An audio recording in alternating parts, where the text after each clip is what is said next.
വെനസ്വേലയിൽ America നടത്തിയ ആക്രമണങ്ങൾക്ക് പിന്നാലെ പ്രസിഡന്റ് മഡൂറോയെയും ഭാര്യയെയും ന്യൂയോർക്കിൽ എത്തിച്ചിരിക്കുകയാണ്. ലഹരിക്കടത്തിന് മഡൂറോയും ഭാര്യയും യുഎസിൽ വിചാരണ നേരിടുമെന്ന് അമേരിക്കൻ പ്രസിഡന്റ് ഡൊണാൾഡ് ട്രംപ് അറിയിച്ചു.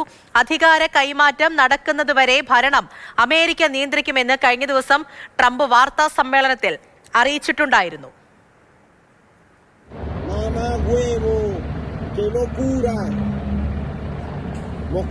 ഇന്റർനാഷണൽ ഡെസ്കിൽ നിന്നും ജിജിൻ ജയപാൽ വിവരങ്ങളുമായി ചേരുന്നുണ്ട്. Jijin, good morning. അപ്പോൾ മഡൂറോയുടെയൊക്കെ ചിത്രങ്ങൾ ഒക്കെ പുറത്തു വന്നതായിരുന്നു. ഒരു കൊടും കുറ്റവാളിയെ പോലെ തന്നെ കൊണ്ടുപോകുന്ന ചിത്രങ്ങൾ നമ്മൾ കണ്ടതാണ്.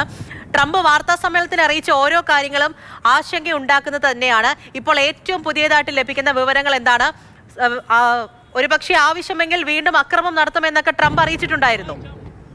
പൂജ, ലോകത്തിനൊരു നല്ല ദിവസത്തോടെയല്ല ലോകം ഇന്ന് തുടങ്ങുന്നത്. കാരണം ഒരു പരമാധികാര രാഷ്ട്രത്തിന് മേൽ അമേരിക്ക നടത്തിയ ഭീകരാക്രമണം തന്നെ വിശേഷിപ്പിക്കാവുന്ന നടപടിയുടെ നേർസാക്ഷ്യമാണ് ഇപ്പോൾ ലോകം കണ്ടുകൊണ്ടിരിക്കുന്നത്.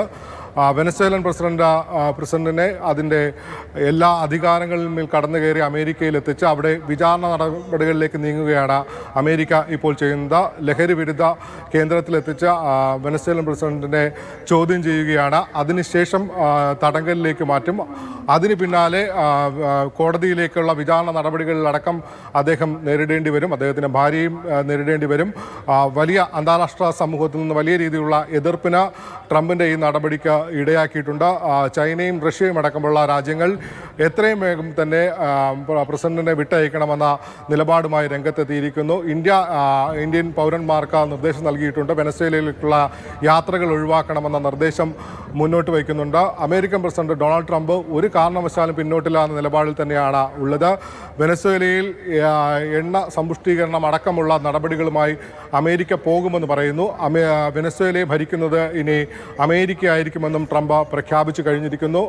എന്തെങ്കിലും തരത്തിലുള്ള ഒരു സൈനിക നടപടി തുടർന്ന് അമേരിക്കയുടെ ഭാഗത്തുനിന്ന് ഈ മണിക്കൂറിൽ ഉണ്ടായിട്ടില്ല എന്ന് മാത്രമാണ് ഏക ആശ്വാസം പകരുന്ന കാര്യം.